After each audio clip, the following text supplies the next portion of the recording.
Well, it still feels like summer outside, so it can be hard to believe we're only really about a month or so away from the beginning of the 2012 real estate selling season.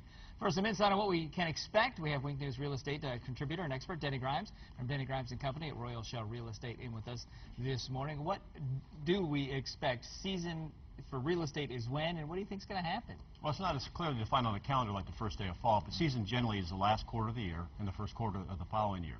Okay. Now, 80% of the seasonal sales take place in the first quarter of the year, but it's people start looking at the last part of the year, and they start trickling down when it gets cold up north. They get here, Halloween, Thanksgiving, and that's when the shopping starts. That's right.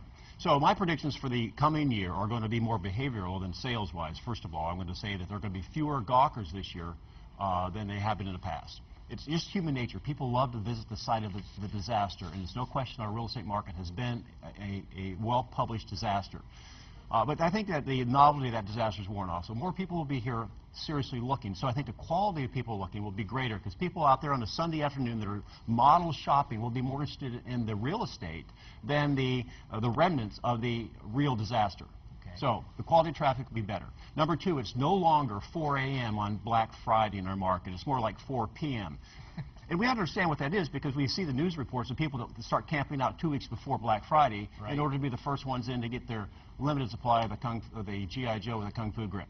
So people entered our market to get the best buys. Now we have good buys. And what I mean by that is that our median sales price, and this is surprising to a lot of people, is what it was in 1997. Wow. So there's still great buys in our marketplace, but the irrational behavior of that 4 a.m. rush is people start... that panic we've had, got to buy it now, it's as cheap as it's ever going to be. Right.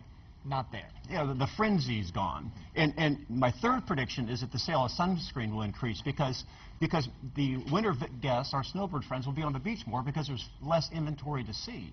What used to take a week to see, we can see in a day. Huh. So I think that we're going to see the quality of traffic increase. We're going to see more interest. And the other thing that's more interesting is that because our market's settling down and the bulk of our market's Midwestern, conservative, methodical, rational, you're going to start seeing some of those people that have been sitting on the fence start to stand up and take notice and begin their journey into the market again as it goes back more towards normal. And we need those buyers. Yes, we do. All right, well, let's hope all this kind of turns out, that the good buyers come in, buy good homes for a good price. It'll happen. All right, Denny, thank you very much. Let's get over to Kira Miner, see what's going to happen with our weather.